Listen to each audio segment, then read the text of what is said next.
Well, Akhilesh Yadav may be making a new beginning, but is that entirely possible with the political legacy he's inherited from his father, Mulayam Singh Yadav? Many prominent faces in his cabinet are party veterans who face serious criminal charges. So just where is the new brand of politics that Akhilesh had promised, or are we judging him too soon? Anand Sanane reports. Even before the new chief minister could hold forth on his promised untainted brand of politics, he is saddled with the task of defending his choice of ministers. 11 out of 44 men in Akhilesh Yadav's cabinet face serious criminal charges. Raghuraj Pratap Singh, known better as Raja Bhaiyya, is perhaps the most incongruous face. After spending almost 3 years in prison as an under trial, he is ironically now the Minister for Prisons. The Minister of Silk and Textiles, Mehboob Ali, holds the record for maximum number of criminal cases. It was his supporters who were firing bullets of joy in the air after his win. Then there is Manoj Kumar Paras, who faces no less than a charge of rape and is out on bail.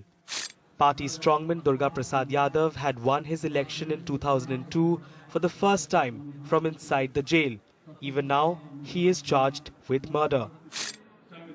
Last but not the least, Raja Ram Pandey, Arvind Singh and Prakash Singh, charged with assaulting women, attempt to murder and rioting. अब राजा भैया के खिलाफ तो मुकदमा किस सरकार ने ज्यादा लगाया आपको भी जानकारी होगी और तारीख के साथ पूछेंगे तो आप जान जाएंगे कि किस तारीख में लगे हैं पुरानी सरकार ने जेल भेजा कि नहीं भेजा Akhilesh Yadav may cry political vendetta, but the truth is he cannot afford to replace the old guard.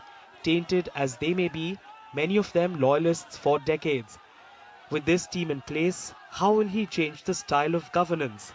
He could pull off a lone wolf victory in the elections, but this is a different ball game, and we will be watching. With R.C. Joshi and Ramesh Verma in Lucknow, Anand Zanane for NDTV. Let's change our focus now to our big second discussion of the day. Clean governance or Gunda-Raj? Did Uttar Pradesh get what it voted for? You can tweet us at NDTV, add the hashtag LRC to your comments. Joining us on this discussion, Shazia Ilmi, member of Team Anna and the India Against Corruption campaign. We also have with us from the Samajwadi Party, Gaurav Bhatia, the head of the Samajwadi Party's legal cell, and from the BSP, Sudhindra Bhadoria. Thank you all for joining us. Gaurav Bhatia, if I can begin with you, I want to begin with a slightly different focus. The big controversy over Raja Bhaiyya's age, the fact that he may have lied under oath about his age. If you'd just like to shed some light on that.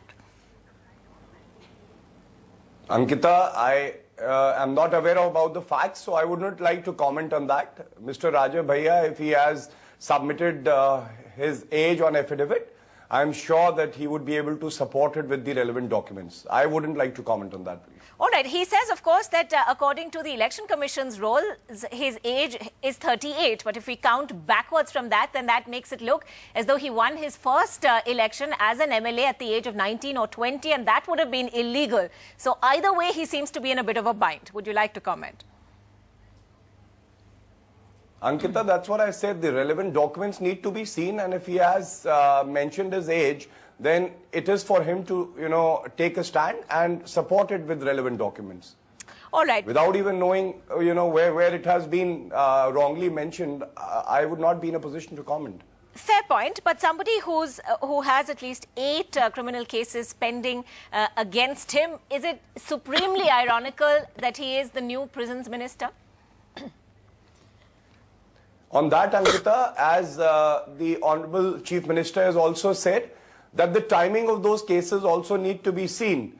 If those cases have been slapped on him while the BSP government was the ruling party, then I'll give you an example. It could be a frivolous case like last time what happened, Pota was imposed on him and then the trial was shifted to Madhya Pradesh.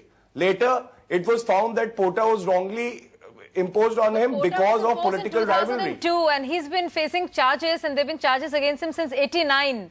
So that was a series of charges, but this is a new series we're mentioning. But there were charges even before that, ever since he entered politics.